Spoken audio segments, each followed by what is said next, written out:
Hi, I'm Yana, and I read 13 books this month, which is quite a high number for me. So, to fully document this momentous occasion, I thought it's time to start a YouTube channel with what I read this month. I ended last month reading a giant Philip Guston art book, and art book reading is, as we all know, the worst. So I needed a palate cleanser, which for me is Agatha Christie. They're such fun, fast reads, and this one was not so much. Definitely not one of her best, but I don't think it's the worst. Maybe bottom 5 or 10. They just had a repetitive mentioning of sex-crazed children, as Christie was 79 when this came out in 1969. So lots of cranky old lady judging of the swinging 60s. But this is Poirot and Ariadne Oliver, and I do like their duo. Two geriatrics fighting crime. What can go wrong? But this story just had a lot of details that ended up getting lost in the weeds for me, except this one great monologue at the end of the book from the town witch, who tells Poirot that kids are all the same throughout time, even back in Regency days when girls would dampen the hems of their narrow, gauzy skirts so that they stick to their legs, showing off their figures to the boys. Sex-crazed children. Hot little detail in this otherwise meh story. Since Halloween Party was so underwhelming, I read The Clocks, which was much better. I understand it can be easy to dislike later Christies, probably because Poirot is older and less able to be out and about, so it becomes necessary to introduce a new younger character who can do the work, but it's easy for the reader to go, "Who's this new guy?" and probably be against from the start. It can also be depressing because with the passage of time, as this came out in 1963, we hear offhand of older characters having died. Anyway, the new guy in this story is Colin Lamb, who's undercover for the CIA or whatever the 60s British equivalent is it the MI6? And his dad was one of the beloved chief inspectors who Poirot used to work with, but who is now deceased. And Colin feels bad for old Poirot, and he respects him enough to visit, to half talk shop, and half challenge him with his current case. There's a whole crime lit aspect of this book that I was whatever about, but what was cool is the writing device Christie used to introduce the list of suspects, where Colin goes door to door interviewing the array of people involved within this murder. The ending was meh, but the overall story was delicious. Like tasting a different flavor after being fed for decades, a steady diet of wholesome, balanced Agatha Christie classics. Oh, and there's also a pair of brothers named Bill and Ted. Next, I read The Distance of the Moon by Italo Calvino, which came out in 1965. I heard about this through Char Reads and thought it'd be a nice, short, interesting little something. Very textural, fantastical, ephemeral. Moon milk like cream cheese, combing her hair, bringing out a shower of crayfish and sardines, her eyes made of diamonds, flaring, his face eaten by brine, swimming through the sky. This was delightful. This is my first Kazuo Ishiguro read, and this introduction gives me the sense that his male characters ring true, and he writes women bitchy. I have Remains of the Day that I mean to read in the near future, so I'll find out soon enough if my first impressions are correct. And next I read The Hearing Trumpet by Leonora Carrington. This came out in 1976. I am so dense that I did not surmise from the title that this is about old people. I heard about this via Katie Merchant, whose book taste I feel is the epitome of artistic feminism. It's delightful, fluttery, grounding, utterly feminine. A friend of mine, who I didn't mention up till now because of his absence, told me that a pink and a blue universe cross each other in particles like two swarms of bees, and when a pair of different colored bees hit each other, miracles happen. Beautiful. Although there's an entire midsection of the book where there's a story within a story, and I'm never a fan of that device, and that's practically unreadable and problematic. Whenever the Knights Templar are mentioned in general, I tend to shudder. The ending is also reminiscent to the ending of the movie The Witch with Anya Taylor-Joy and is just as affirming. Also, totally stan Carmela with her violet lozenges, anonymous handwritten letters to strangers, and every single one of her impractical plans, like knitting sweaters out of cat hair. I thought I'd continue my Stories of the Elderly streak with this. This is a sequel to The Secret Diary of Hendrik Groen, 83 and a quarter years old, that I read when it came out in 2014, and I remember enjoying it a lot. This follow-up, I don't know why, but it dragged despite it being an easy read. It may just be that it's like way longer than it really needs to be. I'm just seeing this blurb that Elena Ferrante of the Octogenarian said. I don't know about that. But this made for a curious period piece from all of 5 years ago when it came out in 2017, mentioning current events like the Syrian refugees, or boat people as they were referred to, Chinese tourist hordes in picturesque European cities and towns, the Greek economic collapse, your grandparents fiddling with iPads for the first time, people being irate over the Christmas creep in September. But it also had some moments of clarity, to be hopeful and resilient, to fight for meaning in life and death is no excuse, laugh about your miseries, make plans, embrace relationships. Dread is only a small step from the inclination to postpone something, which in turn is unpleasantly close to canceling altogether. And if you're looking for it, you can always find a reason to do nothing. Then before you know it, you're sitting in your room staring out the window. Once you stop, you never get on track again. Keep moving, both literally and figuratively, until you drop dead. That's the motto. Just act normal, because that's crazy enough. This may be the book that clinched my resolve to start a YouTube channel to talk about books. Of all the books I read this month, and probably in the last few years, this is my favorite.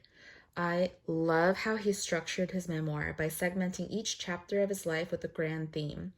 Like getting punished as a child, to put it very mildly, as capital punishment in Asian households is legendary, with a corresponding title from literature, which in this case is Crime and Punishment. He talks about his experience with racism as a child in the chapter The Scarlet Letter, making the connection that, like Hester Prynne, he also has a letter, which is G for Gook.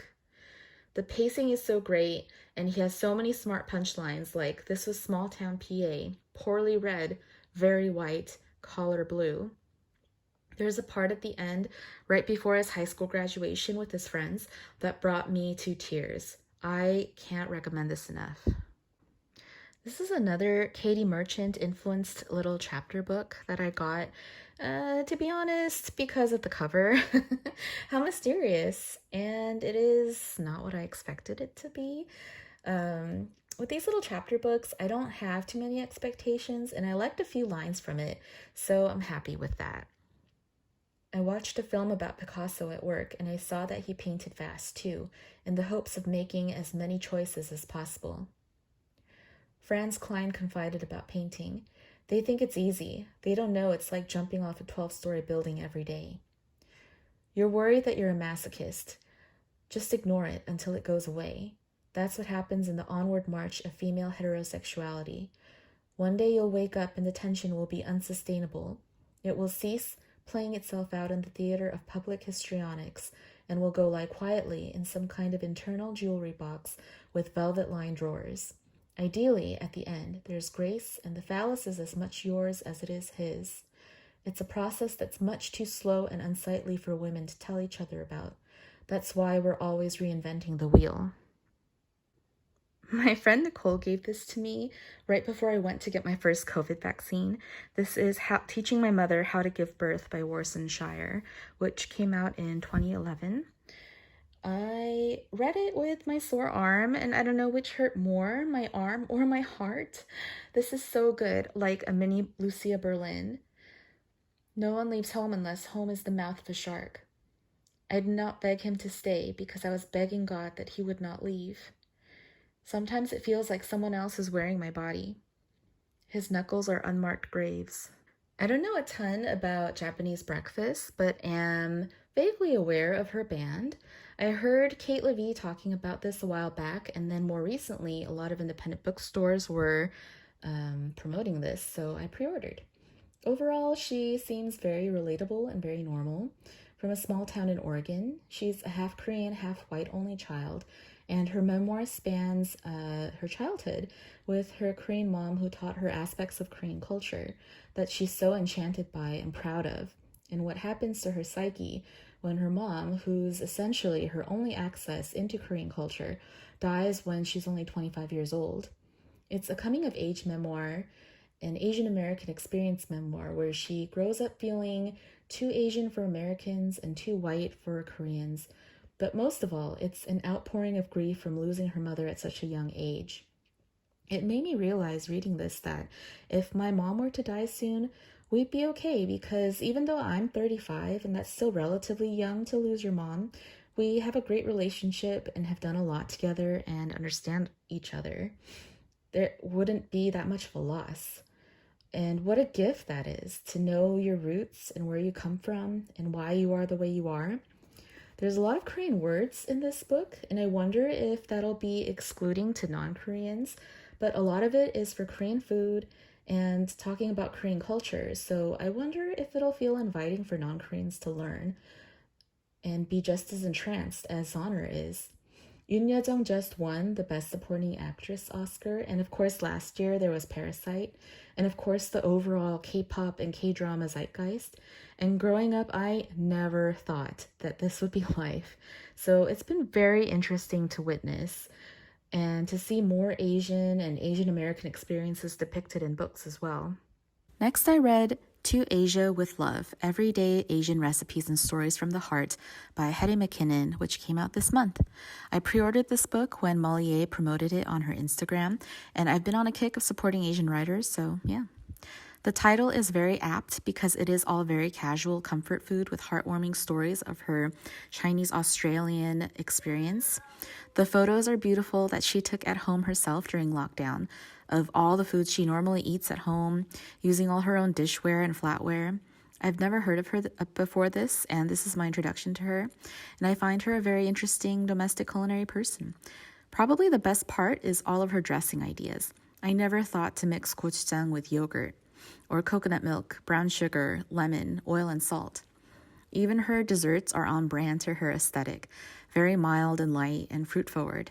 There's a banana bread black sesame recipe. That's probably going to be my go-to banana bread recipe. Also, this book is not marketed this way at all, and it's really easy to miss, but this is a vegetarian cookbook, which I find very impressive and should be the norm going forward for cookbooks that happen to be vegetarian.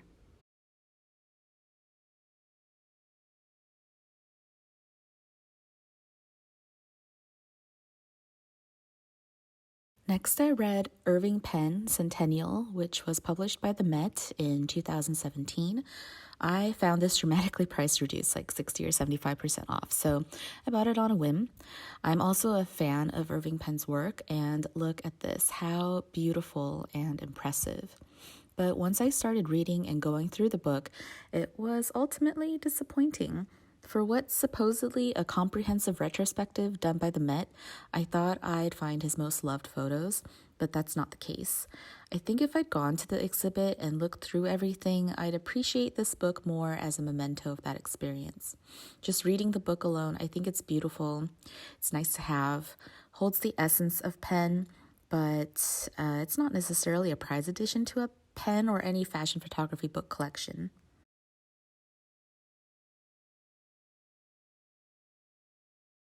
And finally, I read Prada Catwalk with text by Susanna Frankel, which came out in 2019. I also found this dramatically price reduced, and this was more impressive.